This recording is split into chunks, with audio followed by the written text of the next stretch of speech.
on the roof. Can you just tell them, please, I have to promise you're not leaving this building, yeah? Because they might think they can go for walks or something, yeah?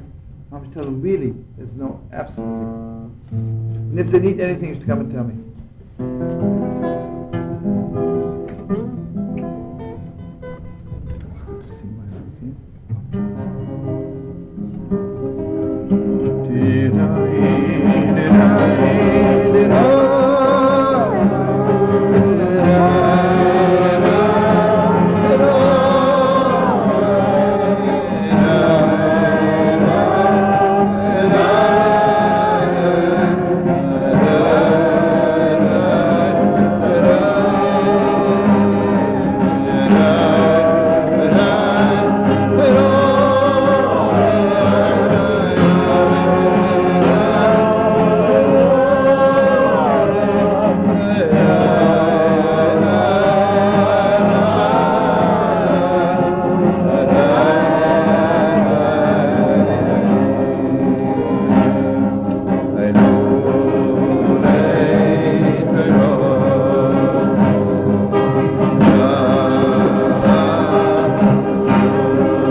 You know, my beautiful friends, you can give me your deepest attention.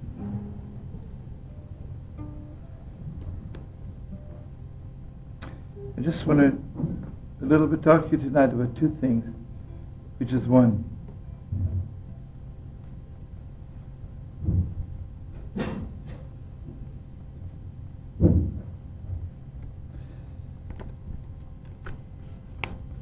You know what brings you and me, all of us, to Yerushalayim? Why is Yerushalayim the headquarters of the world?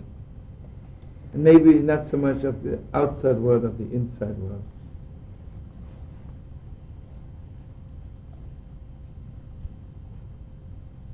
You know, friends, there is something inside of us which is so deep, and it is absolutely untouched by the world. Because whatever the world has to offer doesn't reach there. I want you to know something. If I need $10 billion, right? Someone says, listen, I can give you 10 cents. That's a joke, right? What I need, you just don't have, right? I want you to know there's something inside of us which is so deep. You know why? Because what I need is so deep. What I need is so exalted. And it's so holy. And the world doesn't have it. So whatever they offer me, I said, thank you so much, you know, but this is what I need. So I want to share with you, we'll go into it in a few minutes, but I want you to know, the whole Ishbitzer, just for information, is one of the biggest Rebbis who lived 150 years ago, maybe the deepest. What do I know?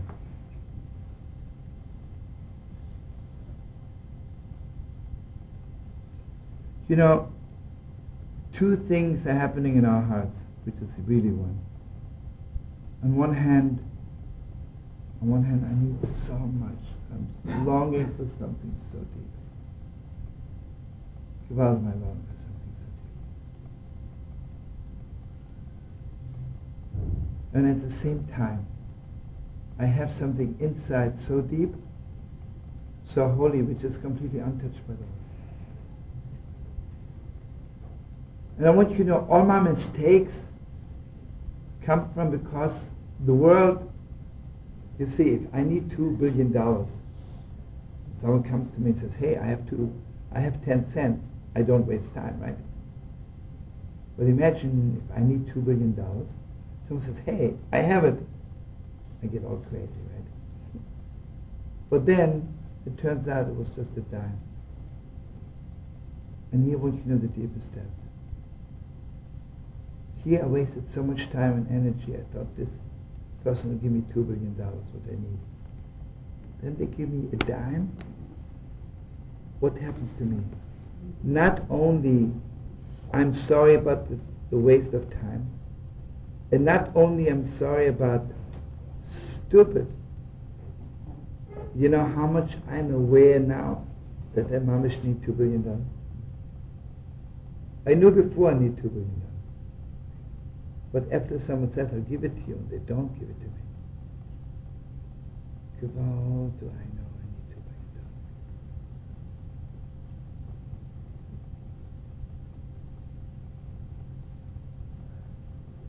So here I want you to know, Chodesh Elul without even getting involved in the deepest depths. Chodesh Elul, if you know the stars, it's Virgo, Malzub Sulam. That means on Chodesh Elul, what is happening to me inside, suddenly, mamish, I discover that it is something so holy, something so deep, and the world can't touch it because they don't have it. There has to be some place where I can get it. Got to be somewhere, right? Because I don't believe that God can put so much longing in my heart and there's nowhere to get it. It just doesn't make sense. Right? So in Chodesh Elul, the way I prepare myself for Rosh Hashanah is I'm absolutely aware of two things. I'm aware that there's something inside of me. Put down, sweetie. Come here, down. You want to say something, darling?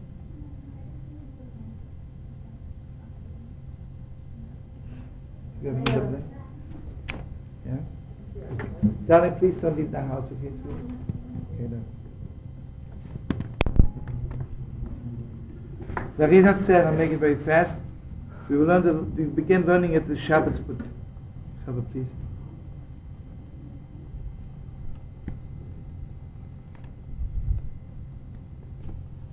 You know, every month has one letter, and every month also has one part of our body which we have to fix. The month of Elul is Himlich Ois Yud B'Mas. That means the letter of this month is Yud, and what we are fixing is our actions. And the fixing is also the left hand.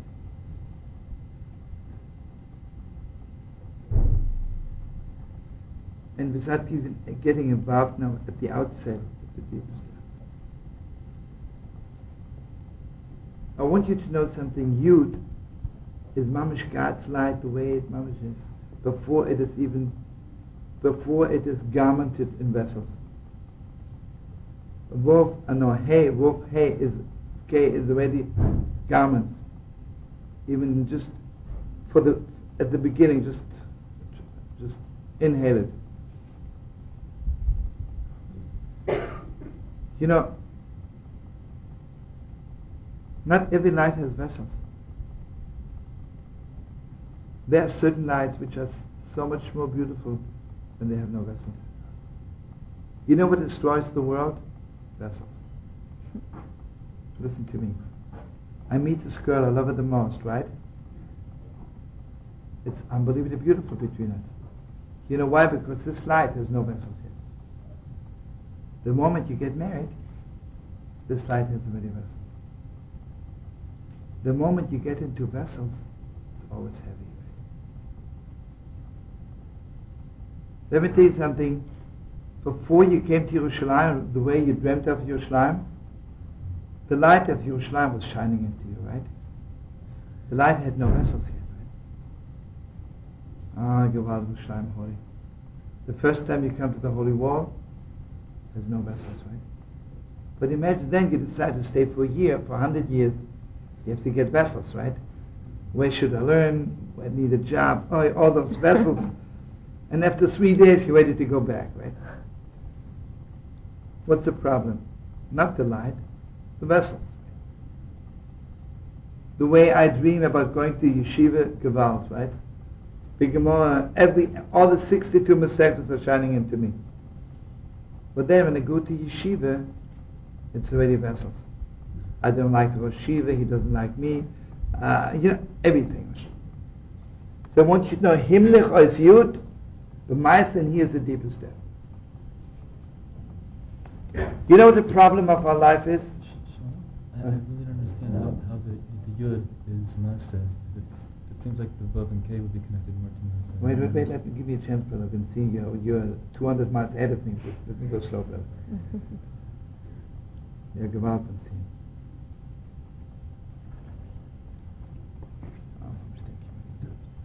Chaim.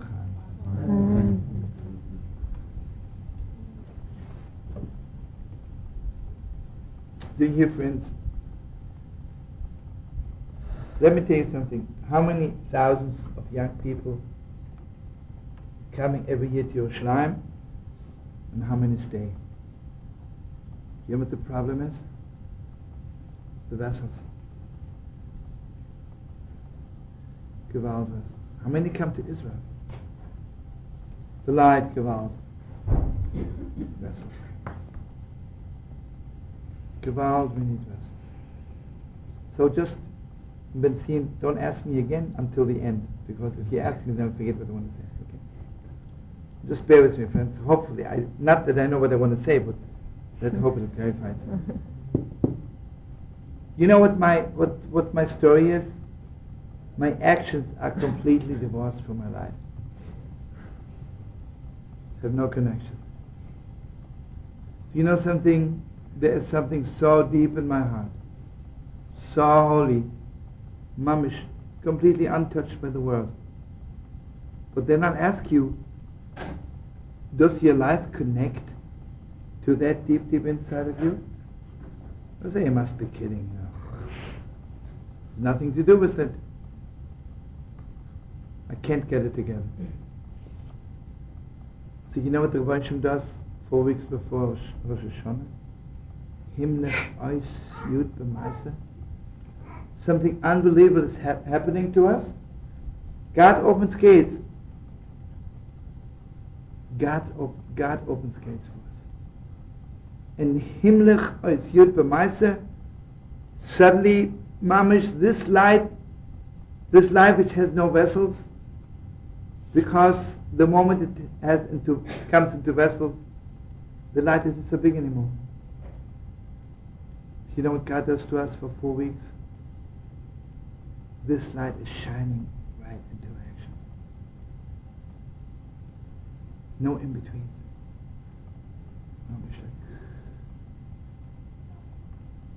You know, friends, let me put it this way. How do you know how close you are to a human being, to another person? Sometimes I want to tell someone my deepest secrets, and I have to talk for 1 hour till I get to it. You know why? Because he has this great light in my heart, has this deep secret. I want to give it over to you, and I have to put it in vessels. It takes so long. But imagine if I'm very close to somebody, I just say 1 word. Because I don't have to put it into vessels so much. I don't have to put it into vessels. You can take it the way it is.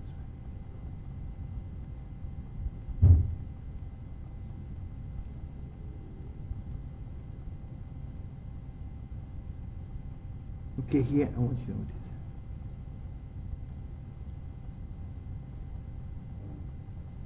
You know, this deep longing inside of us. This deep longing. You know, when a person is dead, then they give up on all this longing. It's the end of it. When you give up, you might as well bury yourself. And here I want you to know something. The right hand is what I'm doing. Yad K is not so much, but left hand is not so much to do.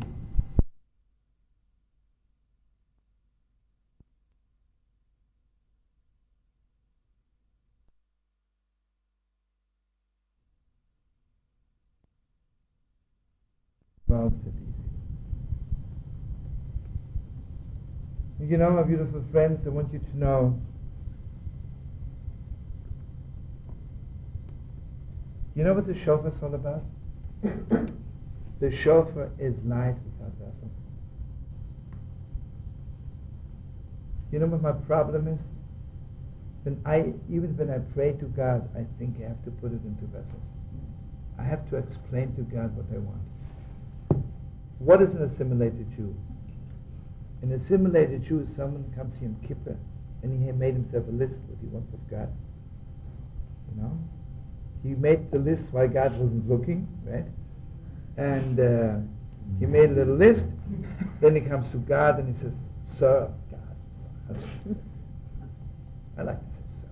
I respect you. And hope God you remember. Last year I donated $10 to Israel. You remember it? How you do? Deeply impressed. I mean, have you ever seen those things? They come to God. What are you quetching around? Why don't you tell God what's in the depths of your heart? You know, a lot of people say to you, I don't know how to pray. You know what the problem is? They're afraid to open their hearts. Because all their longings is locked up, right? And their light does not connect to their action. So it's completely locked up. Right? So they have to talk from outside. On an outside level, I give God a list. Yom Kippur, I come to shul and I like it, I don't like it. I don't want to wait till the end because it's too much of a rush, you know, so go earlier. I remember one time a Yid was standing next to me and Yom Kippur was over 7:24. 7 o'clock, I see the Yid packs up his towels. Once a year comes to shul, I say, my friend, you cannot wait 14 more minutes? He says, my wife serves dinner at 7. Has to be home. What's going on? And here, I don't want to, Rabbi Levi Yitzchak, I'm sure wouldn't talk this way, but I'm talking a little bit bad. You know what the problem is? The light of Yom Kippur has no connections to his life. Doesn't even connect to his next dinner. The moment he remembers, my wife is serving tonight blintzes, he forgets the whole thing. Because he's another world right away. Yom Kippur is one thing, but the moment he remembers dinner, Yom Kippur is over. That's the end. And here I want you to know the deepest depths. The beginning of Chodesh Elul is always Shoiftem v'Shoitrem Tifen Chodesh. The first thing is a person, when you begin to serve God, you have to judge yourself a little bit. But really be honest, judge yourself. And everybody knows a judge has no permission to take bribes. And I want to share something awesome with you. The Heilige Abderhof, the Holy Abder, about 180 years ago, you know, the Gemara says, the Torah says, if a judge takes bribes, he gets blind. Doesn't mean physically blind, but he doesn't see the truth anymore. So the Abderhof was bugging him a little bit. He thinks, Mamish, I know the Gemara and Shulchan Aruch. Shulchan Aruch says this is what it is, so, and if someone give me $100, I've changed my mind. So here is the story. In the middle of the winter, when he had this heavy fur coat, 2 people came to him before the Torah, to court, for the holy court of the Abder.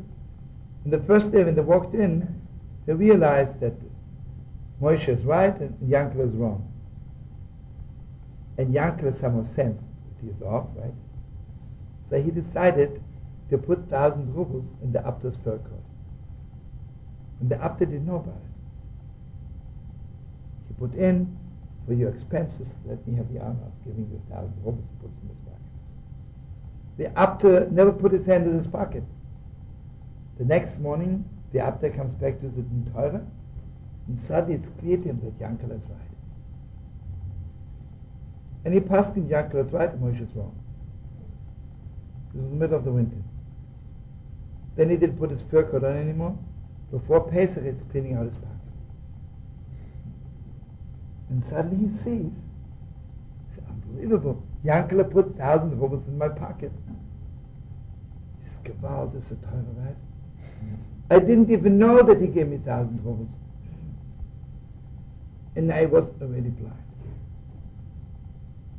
God. And I want you to know something else. When the Torah says, and I want you to open your eyes to it, when the Torah says, become a judge, how can I be a judge? My whole life, I'm bribed by every second, by everything in the world. I just need one falafel to be bribed. I mean, ice cream is even deeper than bribing, right? I sell my soul for $10. So how can I ever become a judge? So listen what the Torah says. Shoiftim v'shoitchem titano b'chol shorecha at all your gates. And here I want you to open your eyes. It is not true. There are moments when God opens the gates for us. What moments? You know what the Torah says? At that moment when God opens your heart, fast, jump in and put a little judge there. Don't wait. Don't wait. Those moments are so precious. You know, friends, when we stand by the holy wall, at that moment we are out of bribery. Because by the holy wall, the holiness is that the light of the holy wall. You know what the holy wall is broken? Because it has no vessels. The light of the holy wall has no vessels. You see, the way the world is now, you have no vessels for Yerushalayim or Kodesh. You know, every day we say, B'nai Yerushalayim, we build Yerushalayim. Someone says, we have beautiful apartment houses. Is that what we are talking about? We're talking about the vessels for the light of Yerushalayim. We have no vessels yet. The light is still there. The light is still there. So the moment I stand by the holy wall for a few minutes, it's just the light. Just an opening. So it says, Shoiftim, judge yourself. And Shoiftim means just be strong enough to have the guts. Really manage to, like a little, force yourself. A little bit. Not at the moment when you judge yourself, because at that moment I want it. For later. For later when, God forbid, the gates closing again. And my life is so far from this inner life. Okay, so the first thing in the world is, I need this great light to shine into me. I need this great light to shine into me. And here I'm giving over to you, trying to give you over Torah from Ishbitzer. We learned it last year, but somehow I looked at it just a few minutes before and I realized maybe it means something else. There was the pasuk that says, Hashem Shaftin, God should judge us. Hashem Mechaykekenu, God carved it into us. Hashem Alkeinu, God is our King. Hu Yoshienu, you should help us. And here the Ishbitzer comes the deepest of the world. You know, he brings a whole pasuk. Mechaykekenu means sometimes carved in. You know the way he translates it? You know, before I judged myself, I absolutely gave up on my longing. I gave up on my longing. Because that judge of me which takes bribes says to me, you're crazy, there's no hope for you. I mean, you're crazy. You're living in a world where your dreams have no place. I want you to know, you know, in the middle of the 50s I was going to Columbia University. You know something? Columbia University, for somebody to walk with a yarmulke was unheard of. I think in all the Yidden there were maybe 3 yarmulkes, maybe 4. And today, right, everybody can wear yarmulke. You know what it is? You just need a little guts. How many people had their tzitzis hanging around 30 years ago?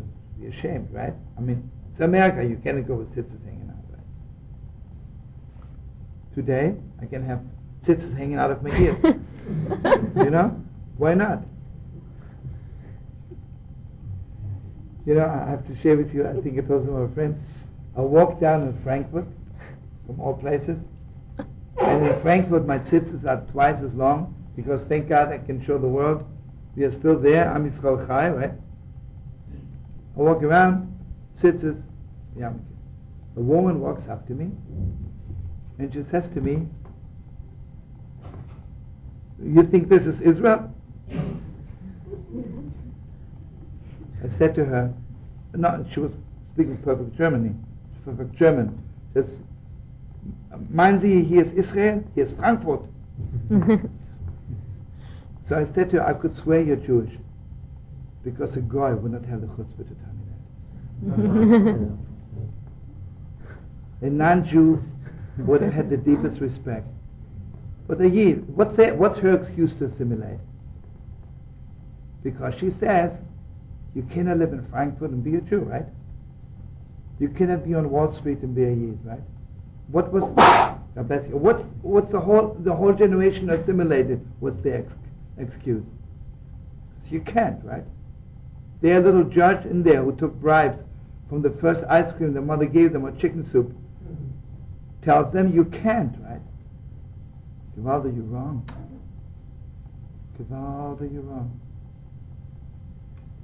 But you see, what I need the most, I need God to shine into me this awesome light. You know, bribes, that's all vessel stuff. You cannot bribe light. You can bribe my vessels. So deep, so deep.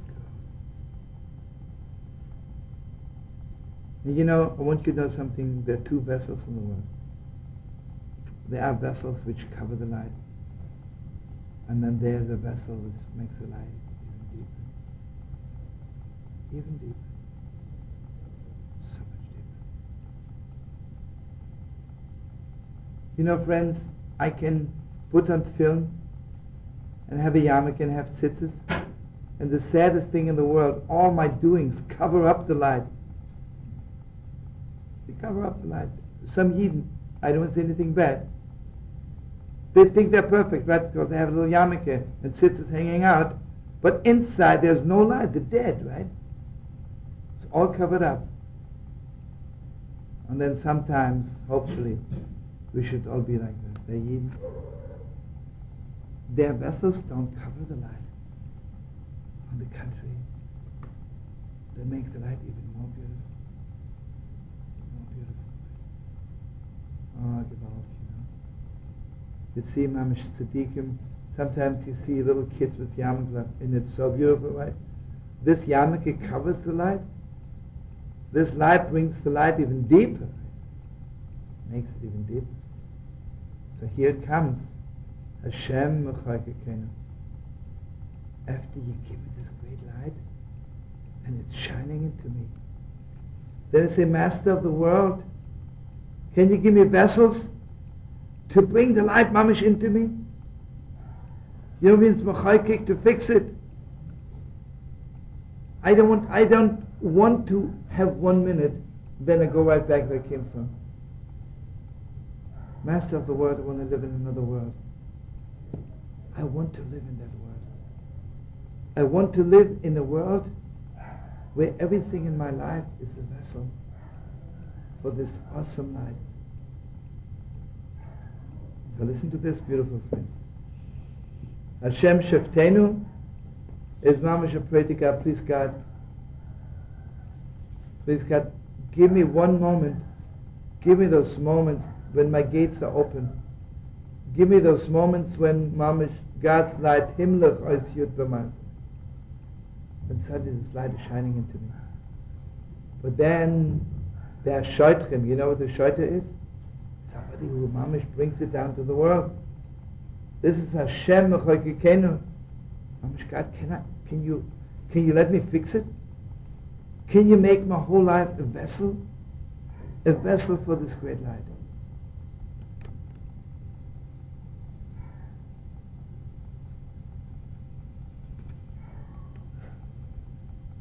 You know, friends, it's so deep.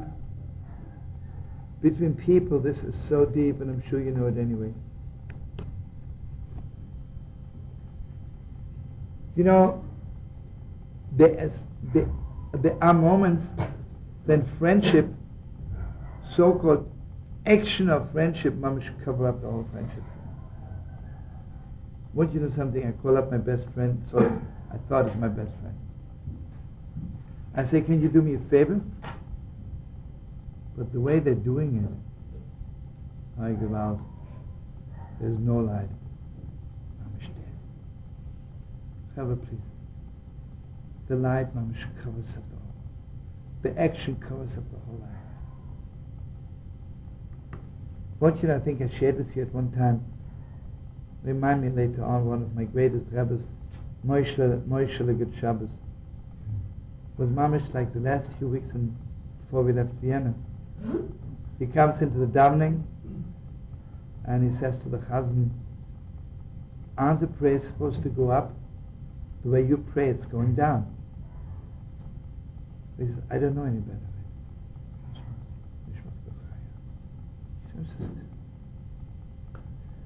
You know what it is? Some people pray and the words cover up the prayers. And then sometimes some people pray and every word is mamish, the deepest vessel for every word, right? You know, sad enough, the way most of us daven, we daven so fast, we just knock it off.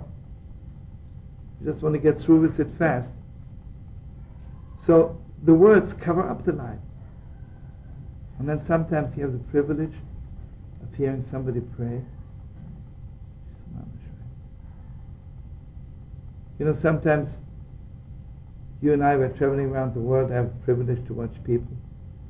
Let's say I'm invited to somebody's house, and let's say the wife opens the door for me.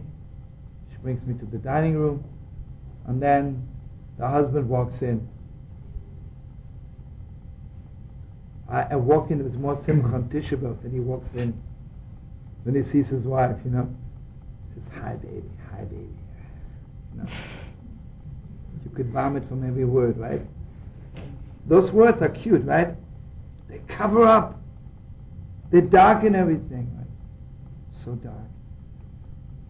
And sometimes see husband and wife, how much their eyes light up. So beautiful. I have seen houses, children walk in, and parents says, just recently, I was somewhere and the cutest kids walk in, the mother says, here are my two brads.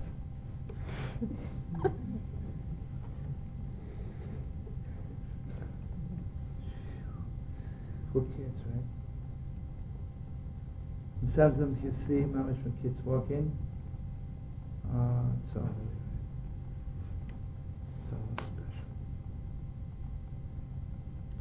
So the first thing is, friends, Hashem Shiftenu. And remember, you have to watch for that moment and hear the deeper steps.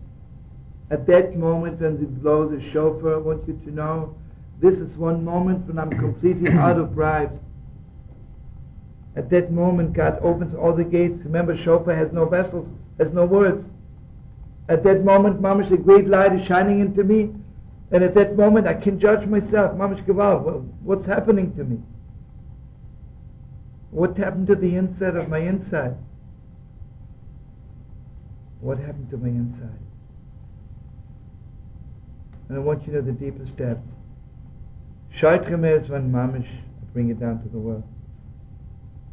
And in a nutshell, I want you to know, Rosh Hashanah Yom Kippur is basically the judging. Sukkot is the Prince Shaitreme. You know why Mama should bring it down to the world? I'm creating a new world. I say, I refuse to go back to my old house, to my old vessels. I don't want the same address anymore.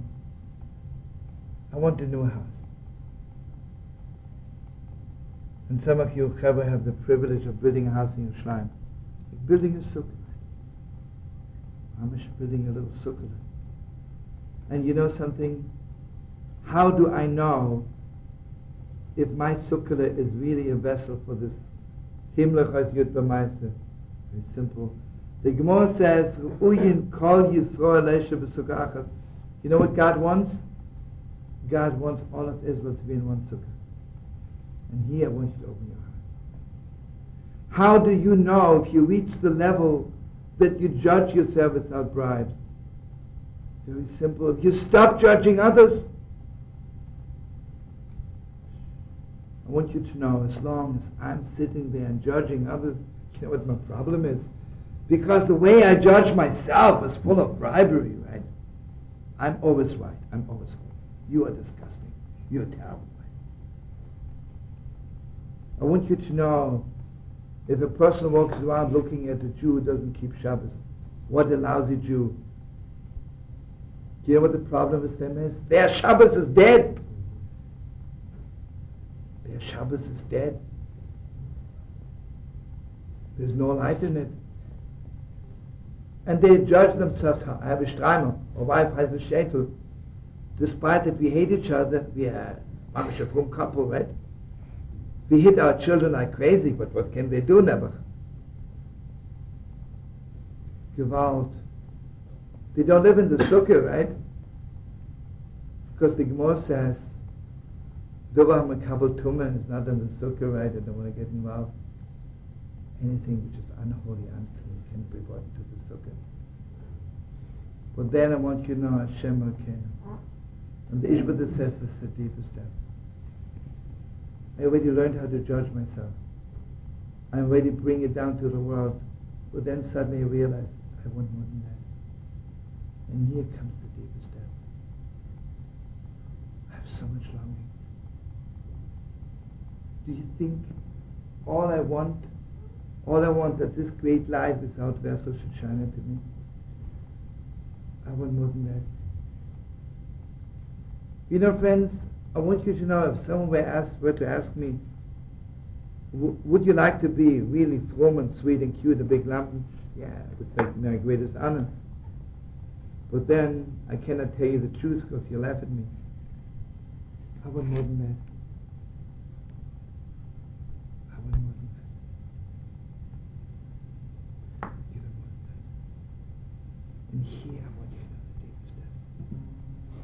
You know what's happening to me on Simchas Torah? I dance like crazy.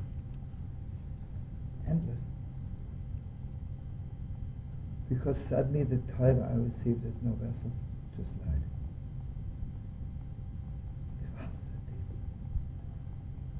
You know what kind of vessels I make for the Torah on Simchas Torah? Not the Streimer, not the Shetel, not quetching over the Gemara 1 hour.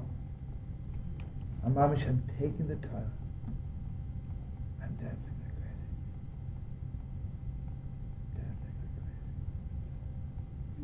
And here I want you to know Hashem Elokeinu means, what it says. You know what it means? A king doesn't have to ask anybody.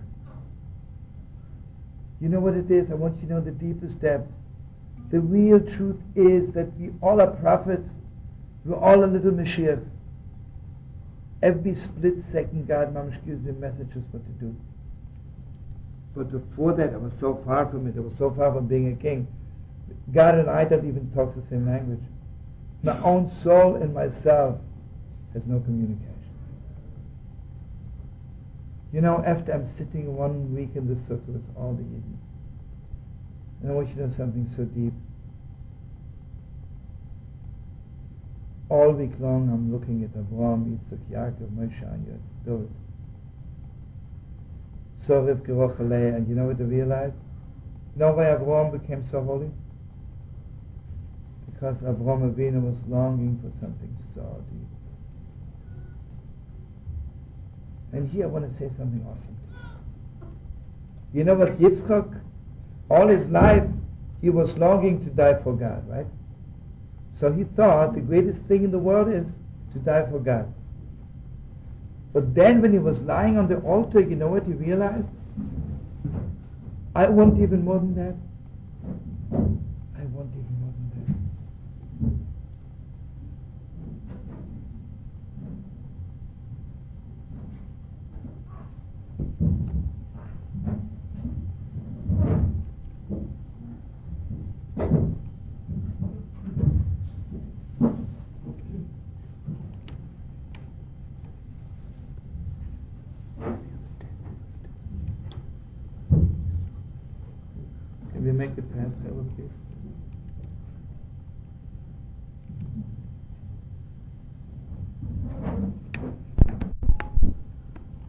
You know, I want you to know something.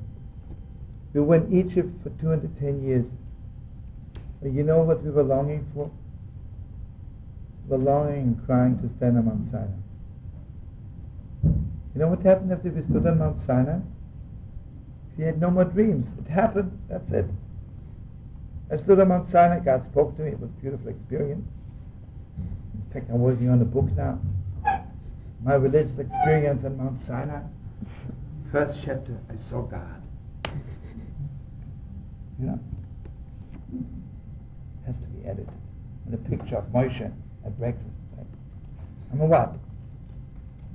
So, you know what I do? I make a golden calf. You know why Shavuos is not the utmost holiday? It's beautiful. But Shavuos, I received the Torah and that's it. I want you to know, some people have a dream, I'll go to Yerushalayim. Then they come, their dream is fulfilled, they go back to Brooklyn. You know what they're missing? They are missing Mamash Hashem Elkeinu. The Rebbi gives you new longings and new cryings every second. Every second. So you think you stood on Mount Sinai, you heard the Ten Commandments, that's all God can give you? That's all God can give you, a little broken wall in Yerushalayim, you take a picture, your husband standing by the wall. And I have to tell you, it's funny, because I heard it with my own ears.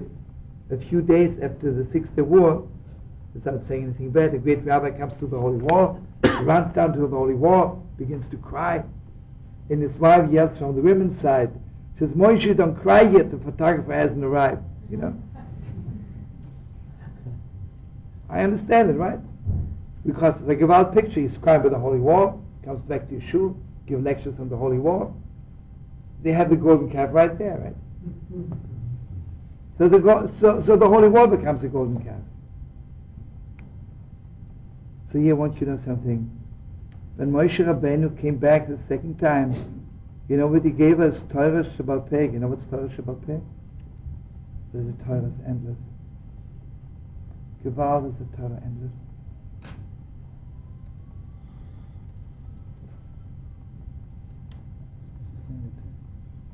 What? You're supposed to sing.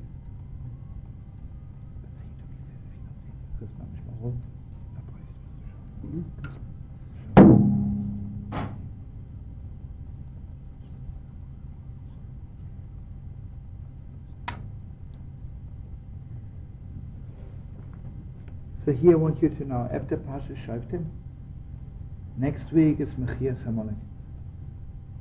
You know what is to wipe out Amalek? Amalek says to you, you got it already. That's all there is to it. You know when I get cold? You know why people die?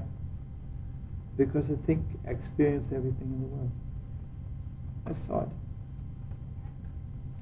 Have you ever seen, sometimes you meet people for the first time, they're so warm. The second time they meet you, they're cold. You know why? They saw you already.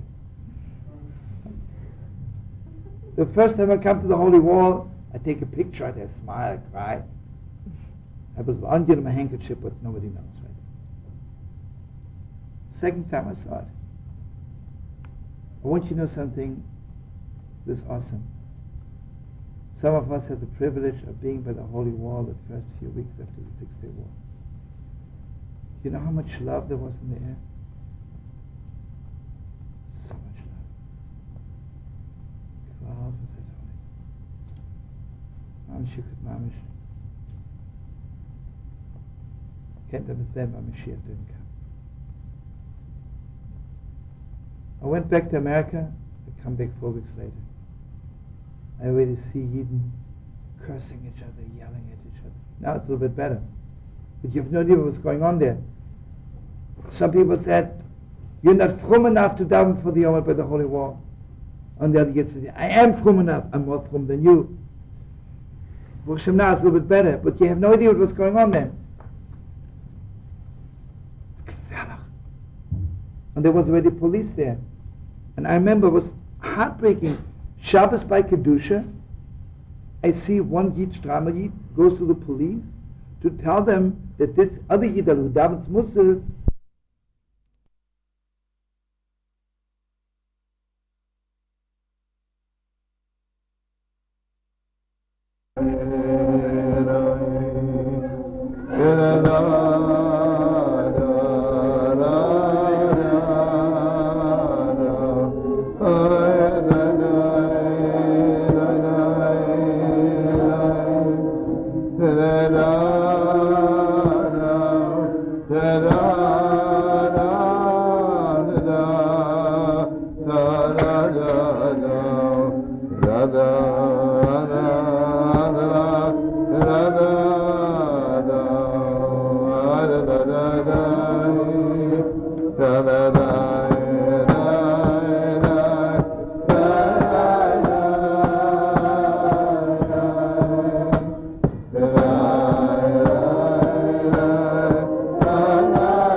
Okay, good Shabbos, good Shabbos.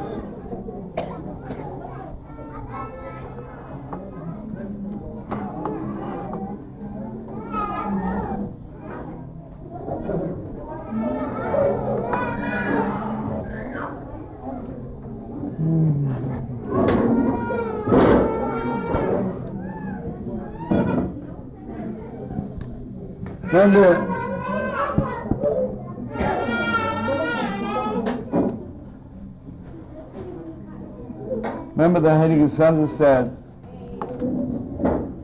that basically, Shabbos, the Heilige Son says that basically the most important things in the world are not written in the Torah.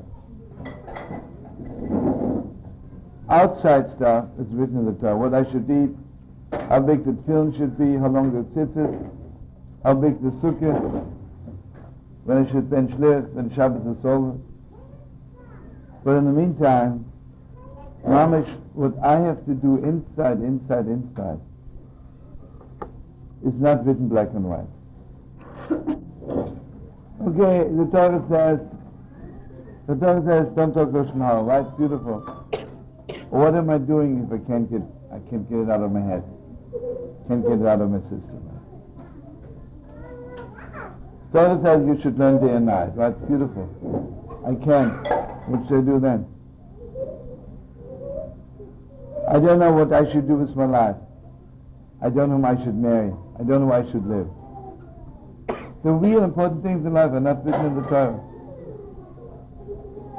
The Heilige Psalm says, I quoted the Torah because it's so important, this Torah. He says, "Va'atem v'adveikim b'Shem Elokechem, chayim kochem." The truth is, if you just read the Torah and you're not holding on to God, you'll know nothing. He says, imagine everything would be written black and white. Who needs God, right? Imagine it would be written on page 35 whom I should marry. I look it up. It says on page 36 what I should do with my life. Who needs God? Why do I need God all the time? Because I mamish don't know what to do. So here I want to share something with you so deep. The deepest, absolute deepest fixing of the tree of knowledge is that I mamish don't know. Right? The tree of knowledge is that the snake comes to Chava and says to her, you eat from this tree and then you know everything. Because all you need to know which is right and which is wrong. Okay, I know what's right and what's wrong. I still don't know anything. And right is not always right and wrong is not always wrong. Okay, and here I want you to know the deepest depths. Basically, Mount Sinai was supposed to be the highest fixing of the tree of knowledge, right? Because the Torah is basically a Torah's Chaim. So God gave us a Torah of life. But you know what the saddest thing in the world is? We still made the golden calf. Because, you know why? Because it came to a certain point,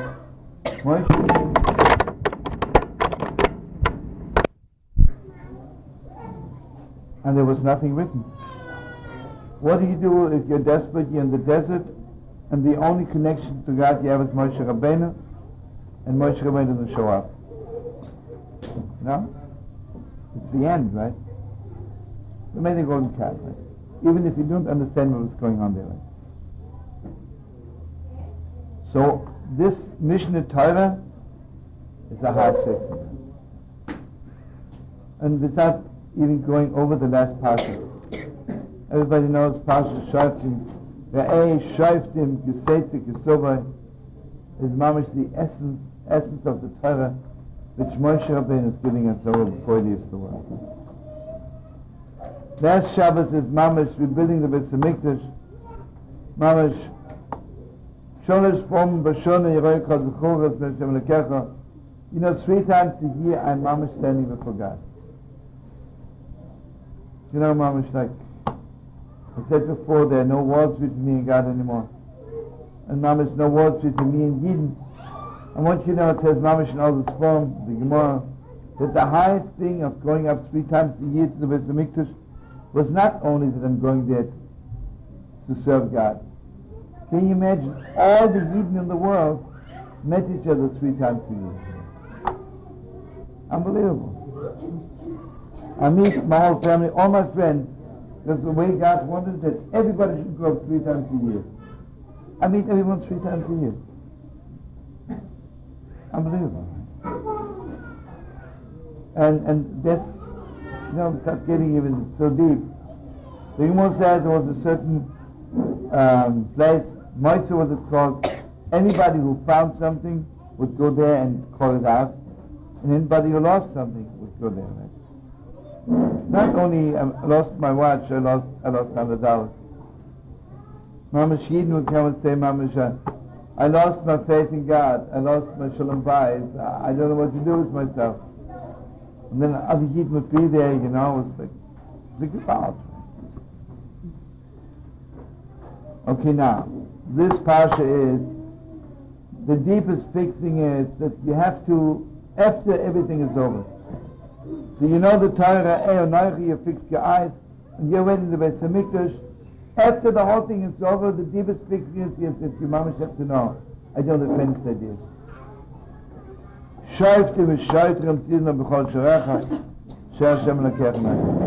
You think I know to put on film?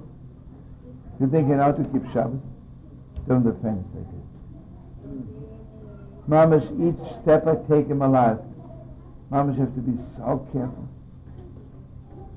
You know, a lot of people think, Mamash, I'm so fixed, I'm so enlightened. I can talk to anybody in the world, I know everything. How many mistakes do we make when we talk to people? Sometimes we say something, and we absolutely don't want to hurt somebody else's feelings, and we are cutting right into the deepest place in their heart. The truth is, we don't know anything. Well, the Ishbitzer says, Asher Noisen, all your gates. He says, gates is what I receive. Gewalt, we don't even know how to receive sometimes. Sometimes a person walks up to you, I notice it all the time. Sometimes someone walks up to you or wants to give you a good word. And they don't know how to take it, right? They don't know how to take it. Imagine someone wants to do you a favor, and we don't know how to take it. And Lishvotecha is what you're giving. Sholecha is what you receive. The Ishbitzer says, Meshloch, with Yaakov, and Lishvotecha is what you give out. Friends, I want to do you a big favor. Do you really know if it's good for you? What do I know? Listen, I want you to know, I saw you doing something wrong, and I want to knock you off now. It's the greatest favor I ever did you my whole life. Because I'm your closest friend, and I have to tell you, I can't be silent anymore, right? What do I know? Lishvotecha. And I want you to know, Shevet comes to the word Shevet Musa, right? I'm ready to knock everybody off. Do you know that now is the time? How do you know when the time is? What do we know about people? We know so little. And even more so, what do I know? What God really wants me to do at this moment. So Mamash, I want you to know, this is V'kam Tovoli Sholomo Mashiach. You know what God promised us? God promised us, you can always come back to Yerushalayim. V'kam Tovoli. And this has nothing to do with the Torah I'm saying. I have to throw in a Torah from the Heilige Radomske. The Heilige Radomske says, V'kam to, when you wake up in the morning, V'kam to, is right away V'lisa L'mok Mashiach Hashem. Think about Torah. You always think until we come to the Beis HaMikdash, you have to daven first, and learn a little bit, and then later on I'll reach the highest level. He says, V'kam to, you wake up, think about Torah. V'lisa L'mok Mashiach Hashem. Right away you go to Beis HaMikdash. Mind-blowing Torah. That means right away. Okay, well now let's go to the other Torah. And this is basically, I want to share with you a Torah from Rabbi Leibel Eger. I mentioned it before, Rabbi Leibel Eger says, obviously we are not talking here about if I could keep Shabbos. I'm not judging if I should keep Shabbos.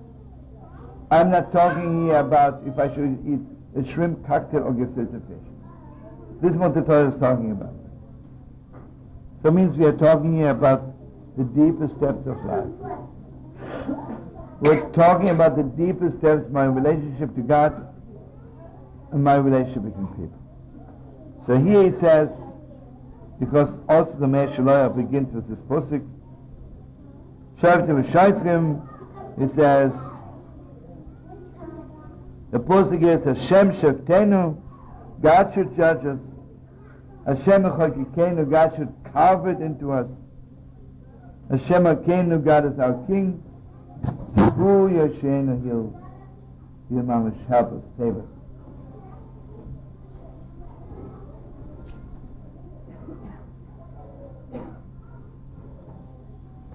See, now I want you to know.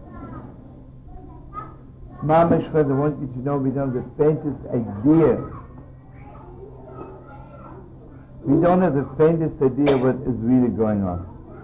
The faintest idea. We don't have the faintest idea about the Torah. Mamash, I'd love to know, right? I wish I would, right?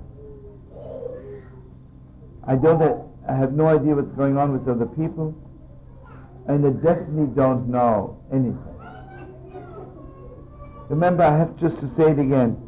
When the Heilige Baal Shem Tov took up Herschele as a son-in-law, he sent the Toldos Yaakov Yosef. He sent him to examine him a little bit to see if he knows a few good things. He came back. The Shem said, so what happened? He says, I asked him, in every Masechta, in every Chelik Shanoch, I asked him everything. What did he say? He says, he always said, I don't know. Then he says, was there anything he says he knows? He says, Mamish, there's not one time he said, I know. Shlomo says, Gewalt, what is Hanukkah? What is Hanukkah? Darling, my sweetest, come here for a minute. Just want to say hello to you, my sweetest. Come here, my sweetest, darling.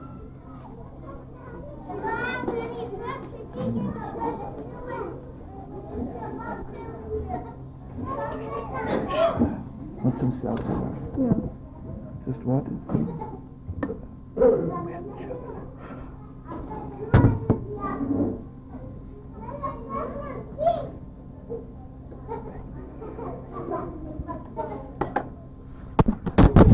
Ay.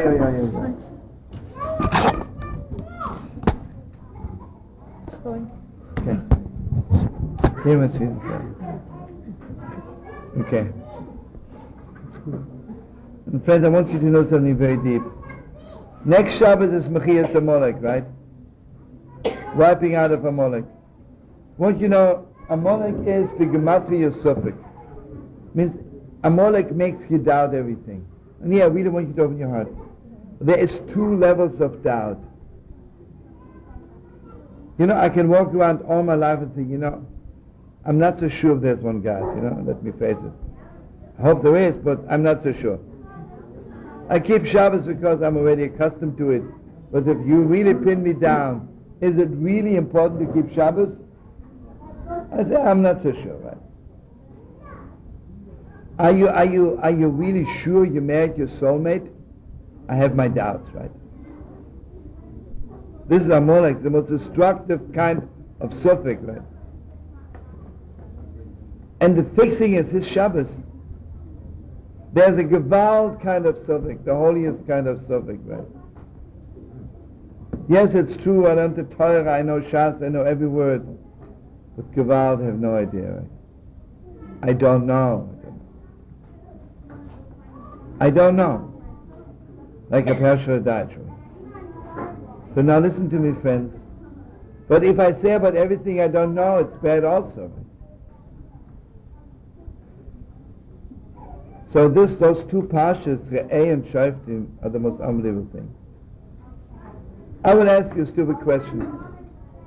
Are you really sure that God has chosen you? Are you sure that you're a Jew? Yeah. Who said? Brother Scott? What? Okay, beautiful. But now listen, friends, I'm serious right now. On one hand, I have to be certain about everything in the world. Like the Meir shows, I must have to keep this, I must have this inside strength. It's clear to me I have to keep Shabbos. It's clear to me this is my wife. It's clear to me these are my children. It's clear to me I have to be in the Holy Land. It's clear to me like broad daylight. And still I don't know. You know, Amalek says to you, you know nothing. You know what Amalek is? Amalek is the Eitz Das Toif, because it says to you, I know everything. Who are the people who know nothing? The people who think they know everything. Find out about all those great scientists, those great top, deep intellectuals, right? Deep inside, they don't even believe what they think they know, right? Rav Nachman says, Emes v'emunah, it's not enough to know the truth. You have also to believe in the truth you're knowing, right? Emes v'emunah, right? It's not enough just, I know the Gemara. Do you believe in it? Okay, so, Mamish, when can I reach the level of Shoftim v'Shoitim Titun B'Chol Shaf? When do I reach the highest of all levels that it's clear to me I Mamish don't know? Only have to come from the Beis HaMikdash. Now listen to this. Mount Sinai was not the utmost fixing yet, because he made the golden calf. Everything went wrong. What was wrong with the Meraglim? They weren't sure if we should really go to Israel. You know, if you don't know where you should go, and you think, should I go to Israel or should I go to Acapulco, then I say, you know, Israel is beautiful. I like the beach in Tel Aviv, but I don't like the beach in Haifa. I like the apartment houses in Tel Aviv. I'm not crazy about Yerushalayim, right? I like Acapulco. Everything is intellectual. Meraglim, right? Mamish. That Shabbat says, Mamish, we come to.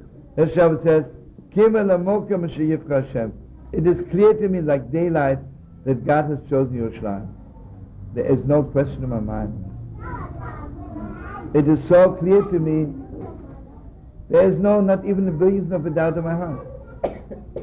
But you know what I don't know? There are a few things I don't know.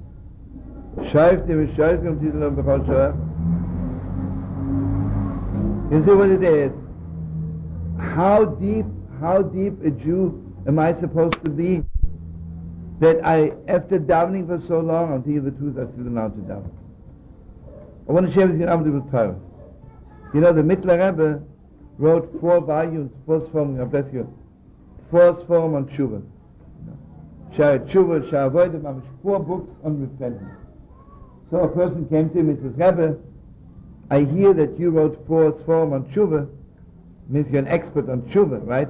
Today would have been a Kabbalah thing, you know. He's the president of the Bala Tshuvas. Why don't you teach me how to do Tshuva? The Mittler Rebbe says, let me tell you the truth. I wrote 4 Sforim on Tshuva, but have no idea how to do Tshuva. Don't have the faintest idea how to do Tshuva. I want you to know something so deep. Maybe I know how to keep Shabbos.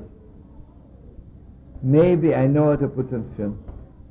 But if a person says to you, I know how to do Tshuva, you know, they're good for the Jewish press, for picture and front page. It was not for real.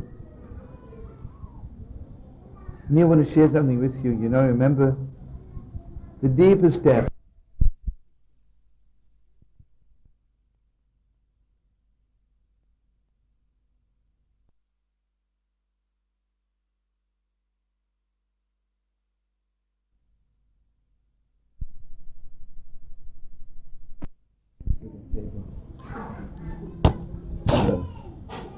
Have you here? Moshe Rabbeinu is the expert on knowing.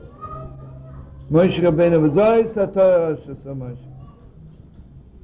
Let me ask you, if you ask Aaron HaKohen, do you really know how to do it? Do you know how to do the Avodah in the Beis HaMikdash?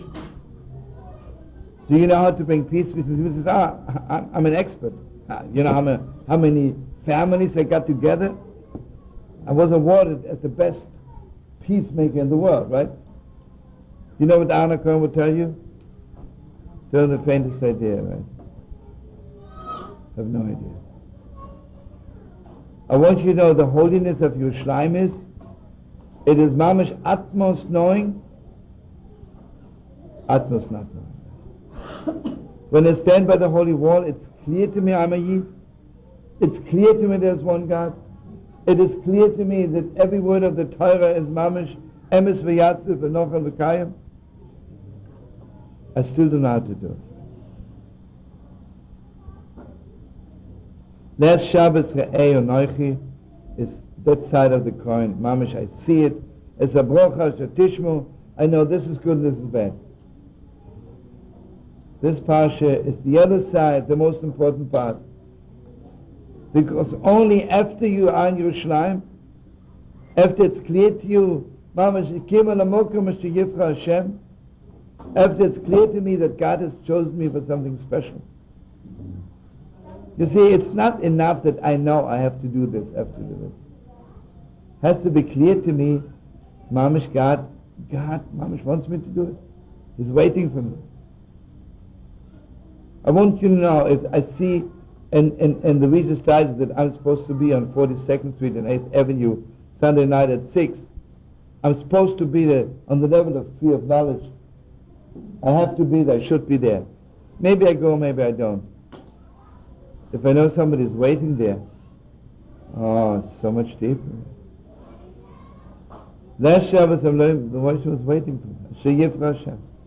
God has chosen you for something. Oh God, I don't know how to do it. I want so much to do it. So this Shabbos is says, and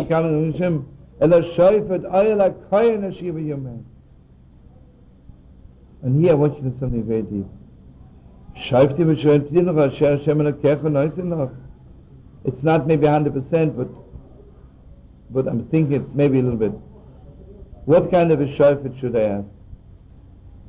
A shofet who also says, I don't know.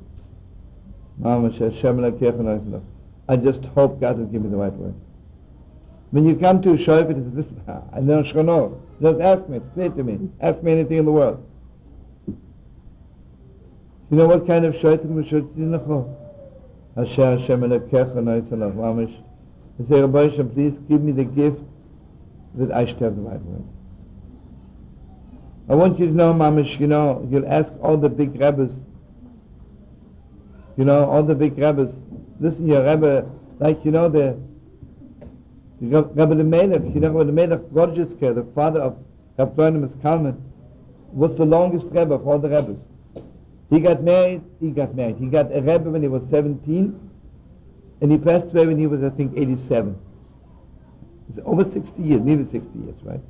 Nobody ever was a Rebbe for so long. And I saw in one of his phones, someone asked him, someone asks you for advice. Do you really know what to say? He says, I swear to you, I'm breaking every nerve, every blood cell, every bone in my heart and my soul, and praying to God, I should know what to say. Go on.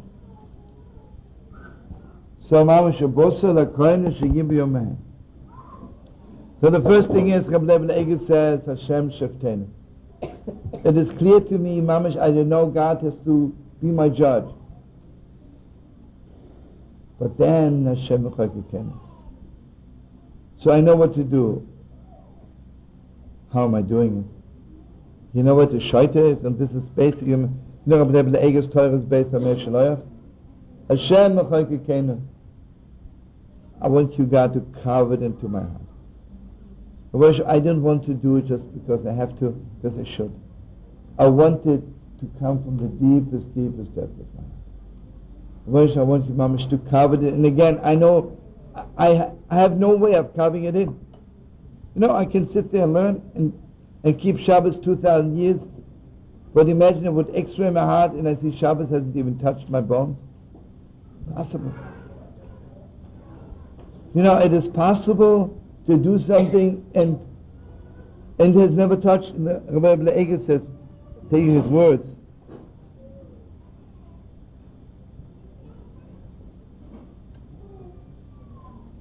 I tell you the words. Liyosh says, if there's a person, is mekayim kol ramach mitzvahs eser ve'eno oises alois. The mamish, he does all the mitzvahs, and he mamish never nevera.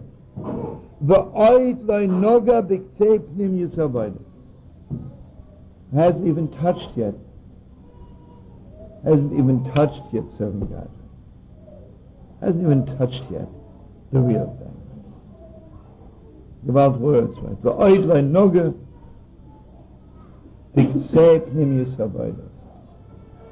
a complete outsider to Yiddishkeit, complete outsider to everything in the world. So Mamish, I say, Hashem Echokekenu. Please God, Mamish, carve it into my heart. But then something else. Hashem Echokekenu. And this is very deep.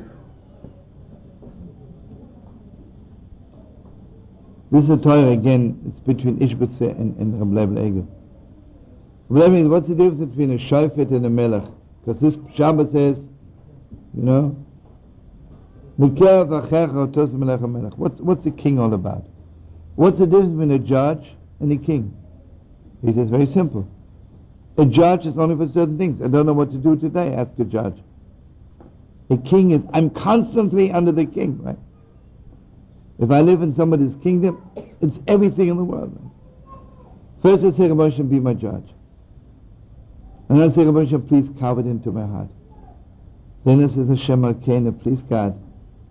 You know, like the Lubliner, he wouldn't even lift up his eyelids unless the avodas Hashem. I want mamish to be completely under your kingdom. Deeper than knowing. And deeper than carved in. I want mamish to be completely with it. And here this is the deepest depth. This again, Meshloach. A judge and even a mechoikek is, I don't know what to do, but somehow God should enlighten me. Now I know. Well, then there are certain things I'll never know. Someone asks me, and I talk to them. They walk away, I walk away. Do they say the right thing? I don't know. And sometimes, without knowing, we say something. We do something. Melech is, Carlebach says, Melech is the one who's doing without knowing. Unconscious. And you know what we do unconsciously comes from a higher consciousness. Right? Something else. So Hashem Shafteinu, Hashem Mechoikekenu is like being conscious of it. And Mechoikekenu is the little bit, should reach the deepest depth. Hashem Alkeinu, Rebbi Hashem, I want to serve you even unconsciously. Rebbi Hashem, I want to walk on the street and take a wrong U-turn and go somewhere, and it was Mamash Hu, he wanted me to be there because he needed me a favor there. You know, whatever I do, I want to be completely given to you.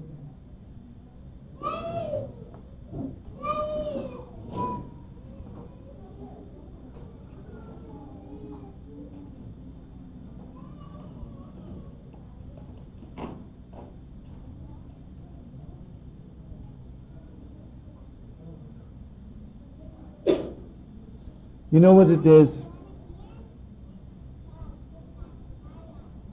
Why are we on Rosh Hashanah? Why are we making God the King on Rosh Hashanah? Because to be completely given to God's kingdom, everything holy has to reach so deep.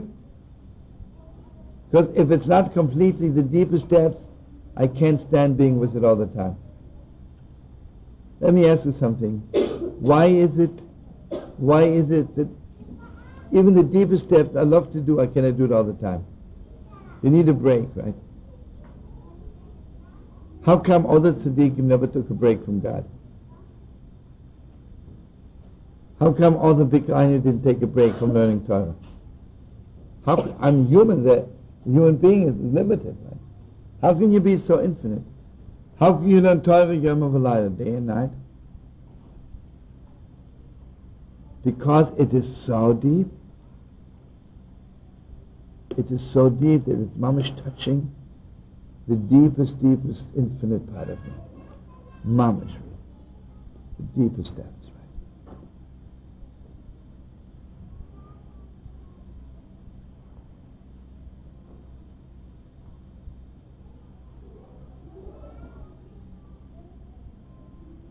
So he says, next Shabbos is Gesetz L'Melchama Lo Yivach. When am I ready to conquer the world for God? After Pasha Shaft.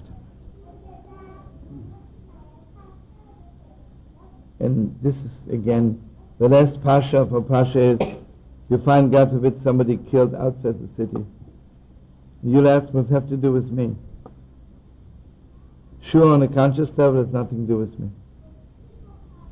But if I'm mamish unconsciously, beyond me, who knows? I don't know. You know, it is possible, I saw this person on the street, and he passed me by, I passed him by. Why didn't I ask him if he's hungry?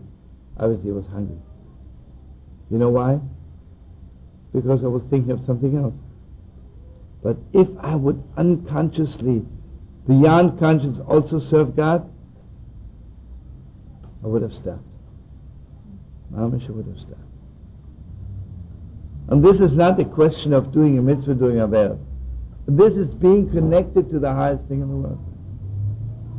This is being connected to such a high place. Mamash, if you're connected to Hashem Elokeinu, something else. You know, a lot of times things happen to us. By mistake, we go to another street. By mistake, we dial the wrong number. All those unconscious things. Gewalt are they deep. Gewalt are they deep. So then next Shabbos, Mamash we wipe out the Molech. Mamash we wipe out the Molech. I wipe out all this destructive kind of not knowing. Sure, I don't know, but Gewalt do I know. And it says, "V'hoyu b'nei Hashem Elokeinu." This is the deepest depth. That's when God will give you peace. And I want you to know something. Remember, we were learning it at one time. When Avraham Avinu entered the covenant with God, it says, "V'hu yoshev pesach ha'ohel." He was sitting outside of the tent. And we were learning it. You know what that means? The whole fight between good and evil was not in his house anymore. It was only outside the house. Inside, I have no problem. Inside, I don't have to fight anymore with myself if I should be a mensch or not. Inside, I don't have to fight anymore if I shouldn't sit and say bad things about other people. Mamash, inside, okay, remember the Ishbitzer says the three things. We have to fight a Molech, we have to appoint a king, we have to build the Beis HaMikdash. But you know the way it's coming down from heaven, first the Beis HaMikdash, then a king, and wiping out a Molech. But we are doing it backward, right? First we wipe out a Molech, then Mamash, we make a king, and then the Beis HaMikdash. So what we have to do first, Mamash, we have to wipe out the Molech. Wipe out all the destructiveness, all the coldness, and all the not knowing, the inside not knowing, not the Shoitrim not knowing, the Amalek not knowing. The Amalek not knowing is if a person knocks on my door at 4 o'clock in the morning and asks me a favor, and I don't know if I should call the police or just slam the door in his face. It's Amalek, right? Shoitrim, Mamash, I don't know, what should I do? Should I give him just a few dollars? I should have given the whole house, right? Go on, right? Remember we were learning Avraham Avinu when he took guests in, he didn't give them something. Mamash, he said to them, Mamash, it's your house. Give them the house. And you know, friends, between not knowing of Amalek and not knowing of Shoitrim v'Shoitrim, so thin. What a thin line. So Mamash, this Shabbos is, you need the Shaifa, right? I have to cry before God from the deepest depths of my being. Deepest depths, I should know what to do. And even when I don't know what to do, I should still do the right thing. Melech means, Mamash, I don't know what to do. Or whatever I do, please let it be the right way.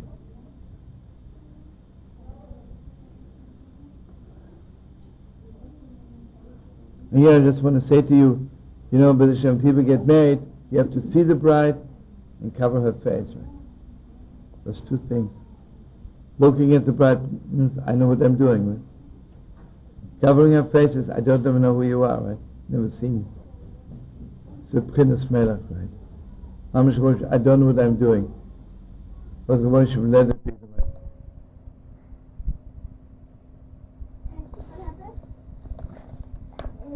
I closed it. The wiping out the Molech from the world. Right? There's a Torah from Sholomo. It says, what is the essence of Amalek? Amalek is Zocha she'osa lecho Amalek. You know what Amalek does to you?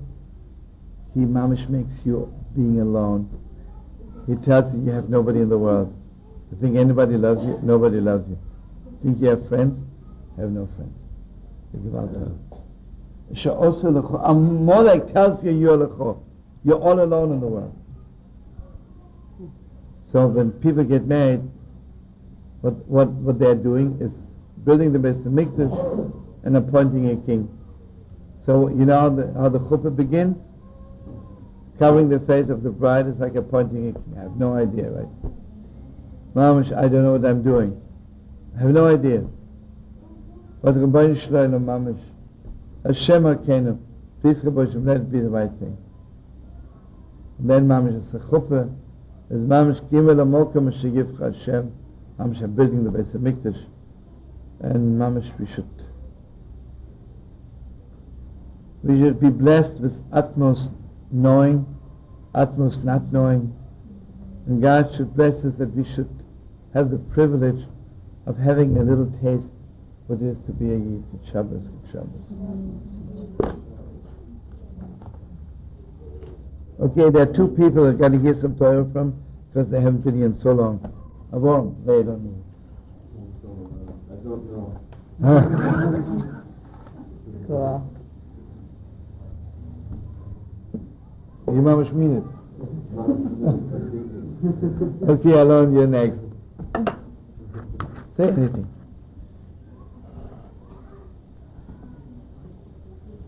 Make it up while you go along. Goodness manner. Thank you. says about lo takim lecha matzeva. He talks about the fact that he was touching it, and started reading, that you can't be rigid. And if you think that the mitzvah is like the fine thing on the level of the A, then you're not thinking of where to draw argument. He talks about the place in the Rebbi So the two levels you were talking about the knowing and the unknowing, we now have to go into every mitzvah with the time. Every mitzvah we have to first be the time of das, and then after we have to move out to the das. Now, he says like this: there's only three mitzvahs that we're allowed to have Mesiras Nefesh. What's Mesiras Nefesh? Mesiras Nefesh is, I'm doing this mitzvah so strongly that no matter what I'm going to do it. Everything else you've got to be able to bend. Because you never know what God wants from you. Maybe God doesn't want it this way, maybe He wants it another way. He says, the others,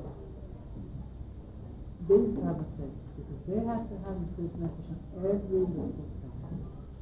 Because they were having to bring such a new light into the world, they had to have a total Mesiras Nefesh on every action. We're the other way. We have to let go of the Mesiras Nefesh. And we just have to constantly look at Hashem wants. And even if it's difficult, let me know. After he says, Lord, and one place he says, Elohim, I say, Chalot HaSerach, and he says about Hashem. So, it's a term for this Shabbos, because there's so much struggle this week about people saying, we know what Hashem wants, and we cram it down everyone's throat. And we know, how everybody's supposed to do everything. And the Yisrael says, if you want to be by God's altar, you can't be someone else. You can't force it. You have to let go.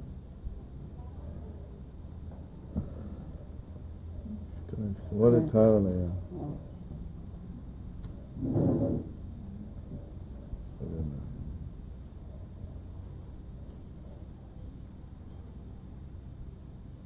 Think about Torah. It means we always think the highest thing is to have Mesiras Nefesh. The highest thing is to have Mesiras Nefesh, not to have Mesiras Nefesh. Right? Tzedek Tildok, right? It doesn't have to have Tzedek. You can't speak. It's a Tildok. Where do you chase it? You chase it within yourself, not in the other way.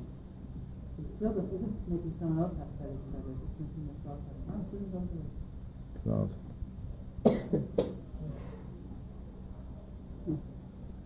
You want to say some Torah? No? You sure you have some holy words? Just came back from America.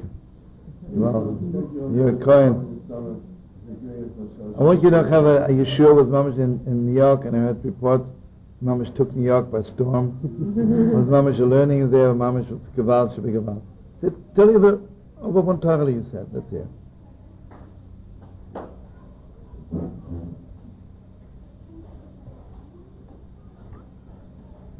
I just don't know what to say. I just really want Mama's really, thank you for coming. Thank you for learning with us and telling us to speak stories all the time. There's nothing like learning with Yishal Shidduch. Just maybe, what's the end of the Guru Shema? Yeah. I don't know, what's the end of the Guru Shema? After you have this, then Mamash, you're ready for Mashiach. Let's hear from you, I don't know. He even says by Hu Yeshena, it says Hashem Shofteinu, Hashem Echokenu, Shemokenu, Hu Yeshena. It doesn't say Hashem. It's even deeper than all this.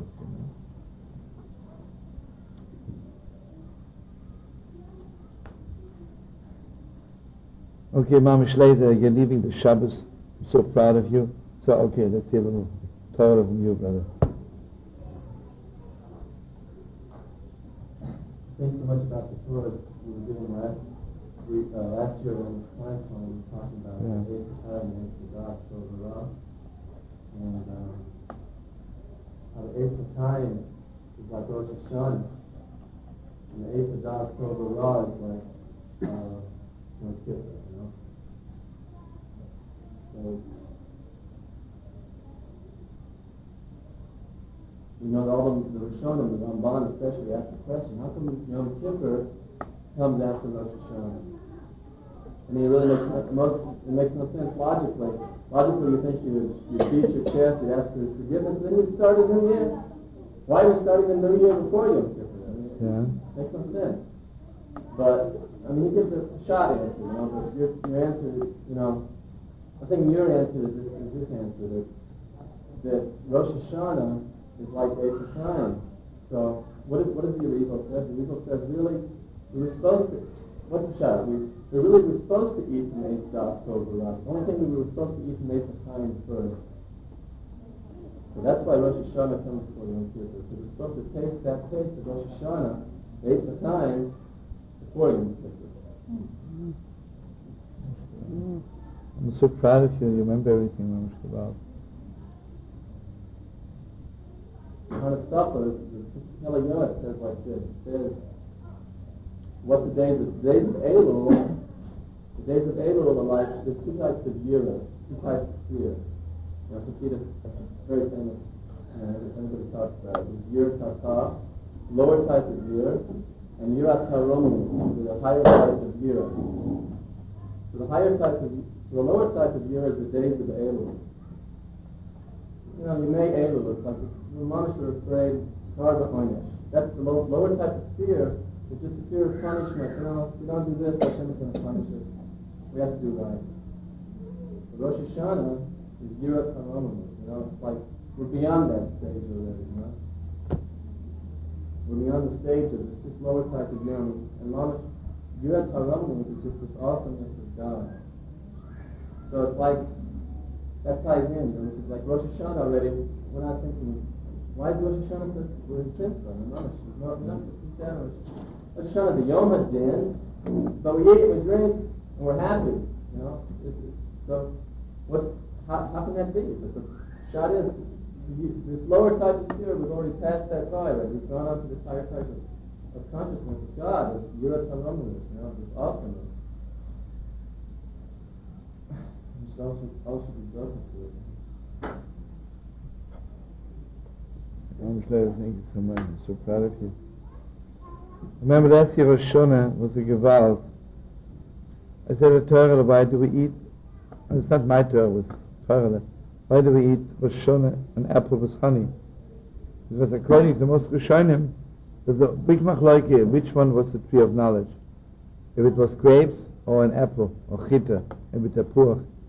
Anyway, so because as you mentioned before, Rosh Hashanah, the first thing we do, we eat from the Eitz HaChaim. How do you know if it's the apple is the same apple? If the Eitz HaChaim, Eitz HaDas? Let's see how it tastes. If it's sweet like sugar? It's the Eitz HaChaim. If it's bitter like gal, you know, it looked so good before. What's the whole world about? It looks so beautiful. But Gewalt, when you taste it, Mamish, Gewalt, your kishkas are turning over. Right? I have to tell you something. You know, you need so many Rebelach to turn you on. I think I shared it with you once. When I was 18 years old, I was sitting in Lakewood, Mamish learning 48 hours a day. And here my father had a heart attack, And my father was in New Hampshire. There was at one time in Bethlehem, Holy Bethlehem, there was a kosher hotel. The air was very good, so my father was in Bethlehem just. So I took the train and I'm going from New York to Bethlehem. Next to me is a boy, a man of 25, and he is mama's playboy number one. He is me like sitting and learning day and night, and I have nothing else in my head, and he is brother playboy who knows the world. And he starts telling me about his adventures with women, with money. Mamish tells me the whole thing. And I'm thinking to myself, maybe I'm really missing something, you know? Maybe, what do I know? And I remembered all my life. So I said to him, let me ask you something very stupid. What are you thinking about yourself before you go to sleep? To tell you the truth, when I go to sleep, I'm so disgusted with myself. I'm so disgusted that I swear to myself tomorrow I'll be a different person. But I just don't have enough strength to change my ways of life. He said, thank you so much for telling me. Because you know what I'm doing before I go to sleep? I swear to God I'll do the same thing tomorrow.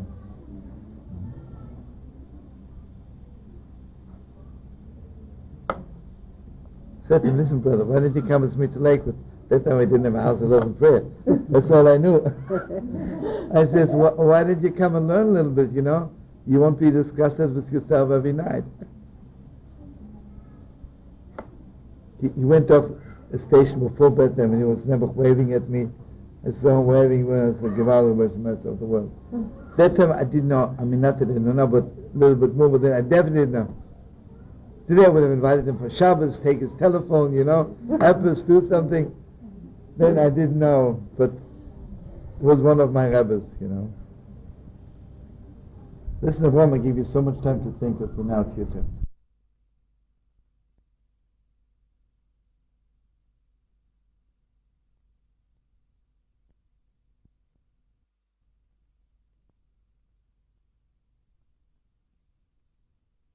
You're here. When did you fall down from Mars? What? About a week ago. How long are you staying? What? Yeah? What's going to happen in New York when you're here? I'm not responsible for anything, Where are you staying? What? Yeah? Unbelievable. How's she doing?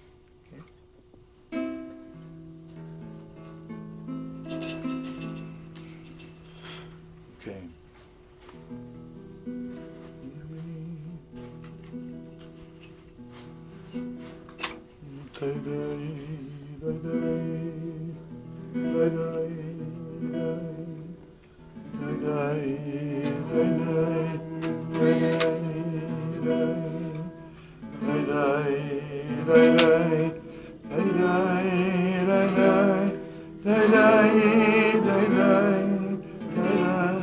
I'm playing any minor.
Mamash, I want to bless Yankele, Mamash, for Hashem.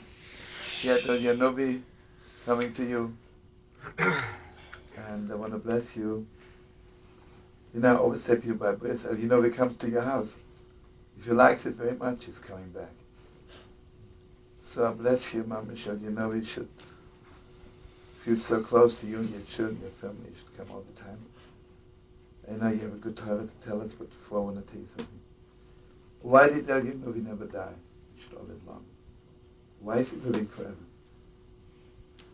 You know, there's a Torah from the Rebbi that it's possible to stay alive because he wants to do something so important. You know, Rav Nachman says, God forbid, if someone's a bit, as we showed in that Torah, you make a neder, means I have to do things, but you have to stay alive because you have to do it. Give out, right? So you know what Yanovi said, Kabbalah? There is not one Jew I don't want to see. I want to see every Yid until Mashiach comes. So he has to stay alive. So Avraham Avinu comes and he initiates the baby Mamash to be a Yid. But then Yanovi comes and says to him, you know something? It's not enough to be a Yid. I want you to be so crazy about every Yid in the world that you have to stay alive. Okay, Yankele, tell me some good things. What did you say by the place? Sure, you said about us. I said the thing you said about the Concorde jet. No, I don't know what I said. Going backwards. So tell me, I forget that. Tell you the truth, I forgot. And it feels like when you're landing, it feels like you're going backwards. Yeah. You really. I was looking at in the Noam Avimelech, and he brought there a medrash where it said, I think it said that Shotrim Zayetzato, Shoftim Zayetor. Yeah. Do you see that? No. Unbelievable. He was saying that the police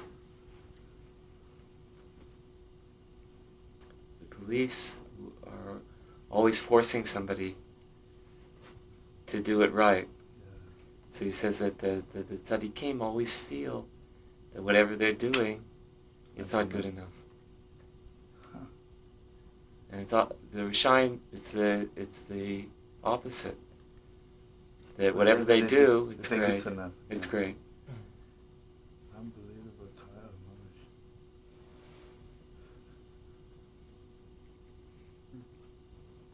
But the reason they're tzaddikim is that they don't give up.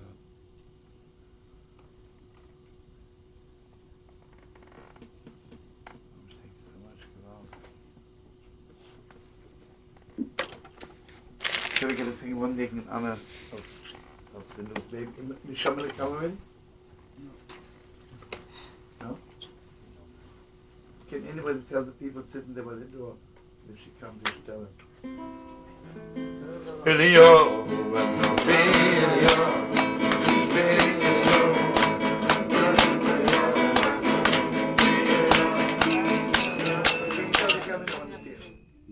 Shomele? Where is she? Elio,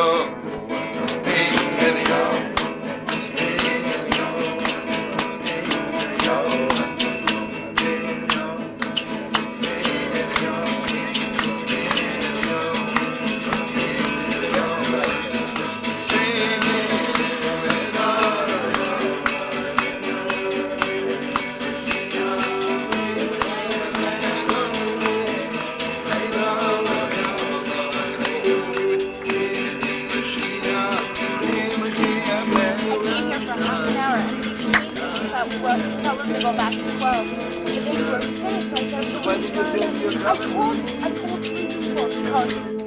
up for 1 minute. I'm finishing it when you want to. I'm singing again with friend.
First of all, I don't know Yeshua is everyone. Mamish, I'm so glad to be together. Sadly enough, I have to leave this Friday. And since the Sholomo hasn't been here for a year, when were you here last? A year already? Yeah. And the Sholomo has to leave also. So I made actually a little bit learning in honor of the Sholomo. But since it's so late, I got to sing at least one thing in honor of my daughter, the Sholomo. And I want to tell you one more thing. Do you wish Mazel Tov to Yankel? He just hit a boy. Remember Yankel and Chavale? Anyway, there's another Torah I said that as we're leaving in 5 minutes, can you save 2 more minutes? I want more people to come in. I've been in long enough. Maybe more. Yeah, some people, where are they? Where's everyone? Come in for 2 seconds, folks. Jewish 2 seconds. Anyway, where's the kid? Right there. Where's Miriam and Tara and Sister Abigail? Pray that I come in and sit down. Tara, listen to me just 1 second. Yankele here, I said by the bris, said, why is Eliyahu coming? Because Avraham Avinu is very holy. You know whether Eliyahu can't die? Because he knows that there is so much more to Yiddishkeit, which every generation adds, and he wants to see it. You know, the truth is, you always think that, let's say, some people say, before the Second World War, the greatest Yiddishkeit was in Poland. I don't know. Obviously, something was missing because Mashiach didn't come yet, right? And every generation is adding so much to Yiddishkeit, if you understand it or not. So Yanovi is telling the baby, it's very beautiful, you be like Avraham Avinu, but even Avraham Avinu is not enough. Because whenever you're born in that generation, there's something which God wants you to do. Anyway, I just want to bless all out. I want to bless Neshama. It's so easy to live for 100 years and not be part of what is really happening, so to speak, Jewishly in the world. So possible not to be part of it. And it's such a privilege to be alive, let's say 1990, Mamish being part of not only what's happening on the Jewish scene politically, inside of Yiddishkeit. So much sad. And the inside of Yiddishkeit has to do with the inside of life. What is really happening in the world. What's happening between people, what's happening in the world. And everything is so deep, so deep, so deep. Anyway, I want to bless my daughter with Yud K and Wolf K. Remember, darling, God's name is Yud K is God's light from above, and Wolf K the way it's shining in this world. A lot of people thinking everything heavenly is holy. They don't know how deep this world is. What is Wolf K? Wolf is so deep, right? Long line, endless, going deeper, deeper, deeper. You need vessels for both. And the Chodesh Elul is when I make first 2 hays. Make vessels for heaven and make vessels for life. And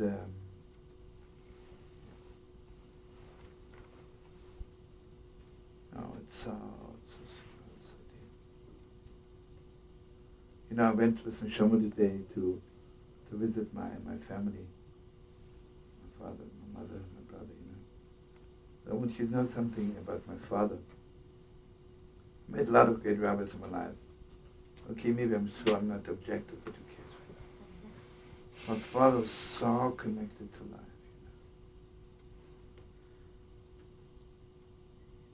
Not only to life in the world, to life when a person came to him. Mamish to be in touch where this person is at this moment. And I told you in Shema, I don't know if you remember it, but I told it everyone here, I was so proud of my father one time. I was proud of him a lot of times. But one time I was mamish proud of him. If I told it to you, forgive me for telling it again. I'm sure Yankee remembers it. When I was 5 years old, a person comes in, a rabbi comes to visit my father. Really without making myself big. All the greatest rabbis really came to visit my father. My father was top. So this rabbi comes in, he sits down in the dining room. The door opens, a Yiddish comes in, wants to talk to my father. So he thought that this rabbi is my father. And most people ignore children. They would have asked me, would have told him. But he ignored me, so never have trouble to sit back a little bit.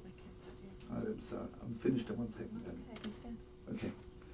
So the Yiddish starts talking to the rabbi. He says to the rabbi, I want you to know I'm at the end. My wife is so sick. Oh, my wife should be well. My wife is so sick. I'm at the end. Rabbi, please pray for me. The rabbi says to him, do you eat kosher? He says, no, I don't. I'm not religious. Obviously, you don't eat kosher. So, what do you think? Your wife shouldn't be sick. So the Yid says, Rabbi, I'm not religious, but please pray for my wife. And the rabbi is still holding out. He says, are you putting on film? He says, Rabbi, I'm not religious, but I'm just, at the end, can you please pray for my wife? The rabbi's holding out. And he says to him, are you keeping Shabbos? Wow. I mean, now I understand why your wife is sick, right? The Yiddish mom says, I see the Yiddish, he's squeezing out the last ounce of life from this Yiddish. As much as I was 5, and this rabbi was older, I see this he's mamish murder. He's mamish killing this Yiddish. But what could I do? Nobody asked me. I'm standing there thinking, I hope my father's coming back soon. Suddenly the door opened. My father walked in. My father right away understood that this Yiddish thinks the other person is a rabbi. So, this rabbi had looked so bitter. My father was shining. And I said, the Yiddish, this is my father. I think you're waiting for him. So he says, oh, you're Rabbi Carlebach. So I says, yes. My father right was so this Yiddish at the end. My father sits down, says to the rabbi, wait. The first thing is, my father takes the Yid by the hand, holding his hand, and says to him, my father was talking German, mein lieber Freund, my sweet friend, what hurts you? And the Yid says, my wife is so sick. The Yid was crying. My father began crying. He says, His mama should bless you. Your wife should be well. You should be well. Father blessed him. And he says, please stay in touch with me. The moment your wife feels better, call me up. I want you to know that this Yid not only began keeping Shabbos without my father telling him, because he loved my father so much. He just wanted to do everything my father does. So it was just engraved in my heart, Yiddishkeit, it's not an outside stuff, I grab either, his wife is sick, I have a chance to grab you. Now you put on film, right? Squeezing out your last ounce. It doesn't go this way. It doesn't go this way. So what I want to do? I want to have a vessels for heaven. I want to have a vessels, mamish for the Wolf. The way God's light is shining into the world. I remember, I'll tell you something. Without making it big, I learned a little bit from my father, During the Yom Kippur War, I was playing for soldiers. I was mamish all day in the hospital, and so you're supposed to leave the hospital 12 o'clock. But then the nurses said, mamish, the soldiers need someone to talk to them and sing with them. You can stay here all night if you want to. I walked into a soldier, never wounded. And I sat on his bed and I started talking to him like that. He says to me, thank you so much for it. Nebuch, you know what the story is? Nebuch, he has no arms. He says to me, I want you to know how much I'm crying? I'm 18 years old, I have no more arms. Today, I said to the doctor, please bring me a rabbi. I need someone to talk to. He brought in a rabbi. The rabbi walks in and he says to me, you're wounded.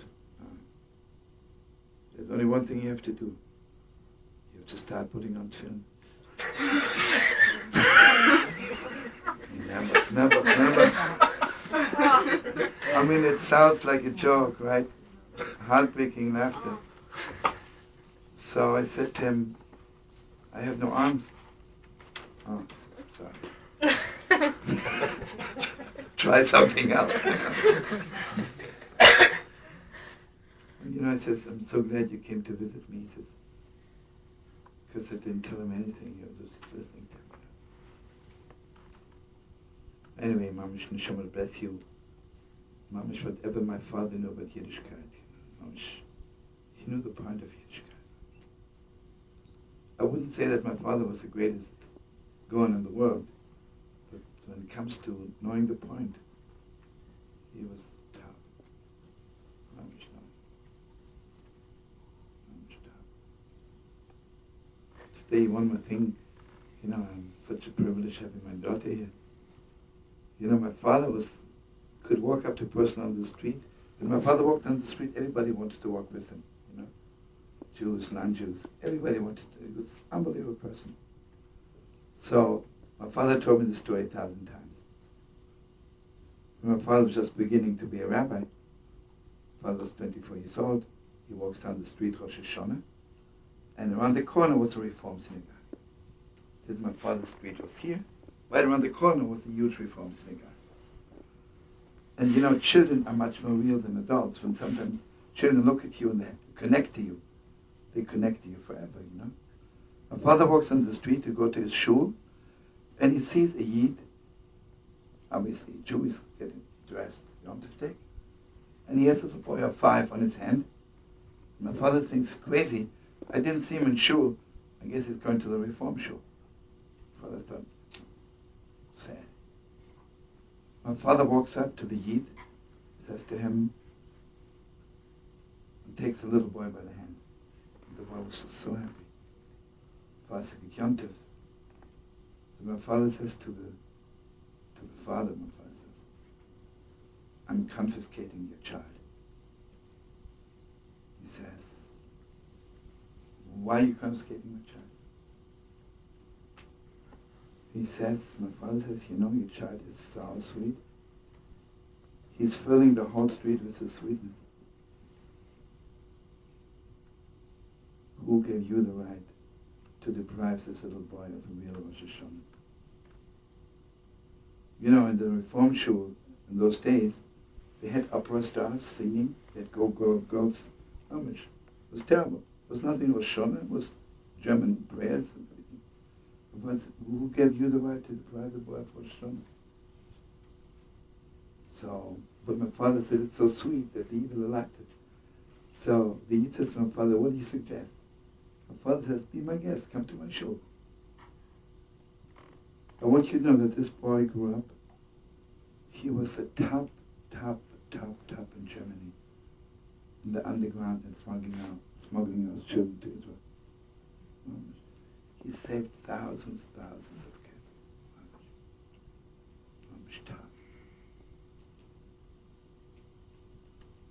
You know, what a privilege. Imagine my father wouldn't have had the guts.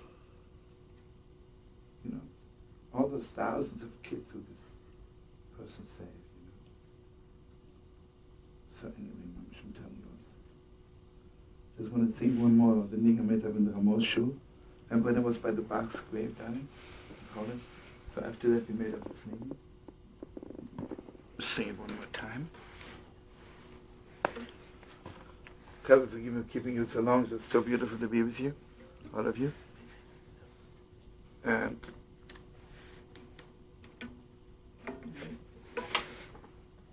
okay.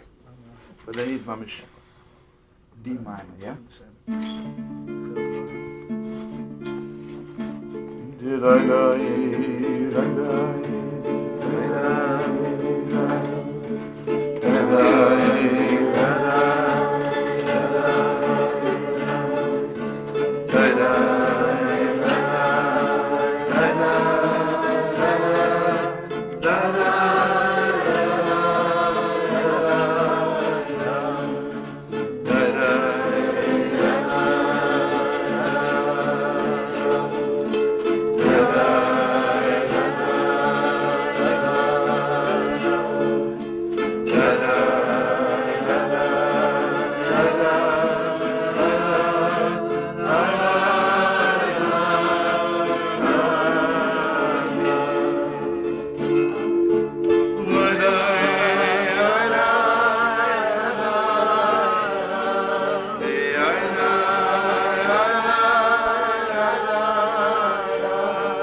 I'm just tell you one thing, you know, Mimi was there.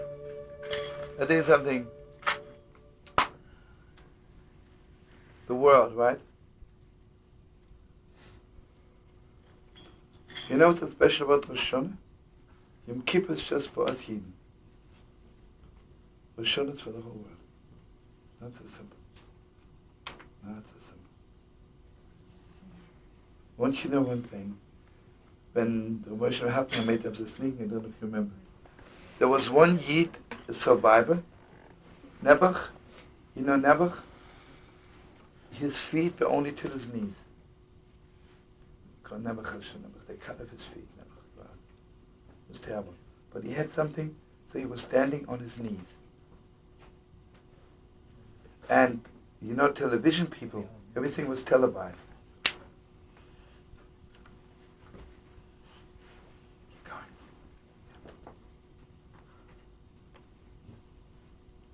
You're finishing. Wait 1 second. Okay, Nebuch, I'll keep you so long. Listen to me.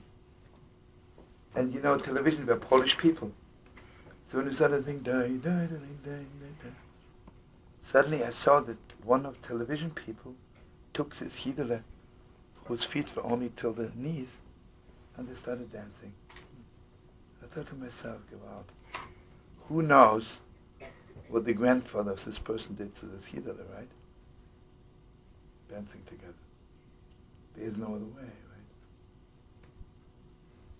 You know what the shofar is all about? The shofar comes from the word beautiful, you know? Shufra diaka. And also means faith.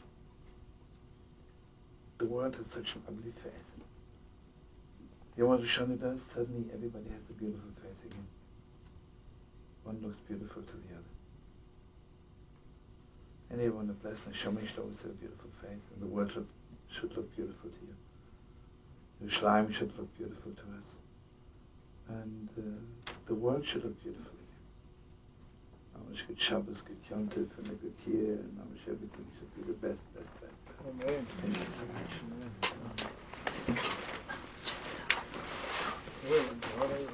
Shabbos.